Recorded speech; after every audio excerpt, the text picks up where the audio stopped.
খালা ভিক্ষাটা দেন গো। একটু দাঁড়ান, নিয়ে যাইতাছি। এই যে ধরেন খালা, ভিক্ষা নেন। এই কটা চাল দিলেন, আর কটা চাল বেশি করে দিতে পারলেন না? মনে হয় হাতের মধ্যে আপনার করে চাল উঠেই না। খালা কটা ভাত খাবেন? ভাত সাদা ভাত নাকি পোলাও? সাদা ভাত।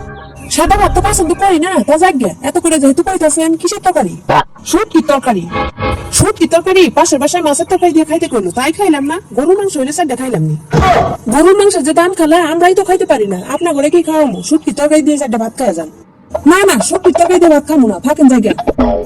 খালা আপনি তো সুস্থই আছেন, ভিক্ষা করে খান কেন? মানুষের বাড়িতে কাজ করতে পারেন না? আমি কোনো মানুষের বাড়িতে কাজ? আমারই একটা কাজের বেটির দরকার।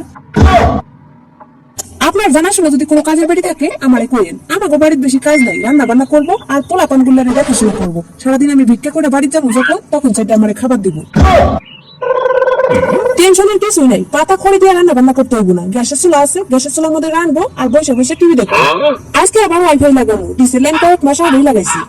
হায় আল্লাহ, আপনার বাড়িতে এত কিছু আছে, তাইলে আবার আপনি ভিক্ষা করেন কেন? ভিক্ষা করবো না, ভিক্ষা করে তো এত কিছু করছি। ভিক্ষা করাই হইতেছে আমার চাকরি। থাকেন খালা জায়গা, আপনার সাথে দাঁড়া থেকে গল্প করলে আমার আবার লস হয়ে যাবে।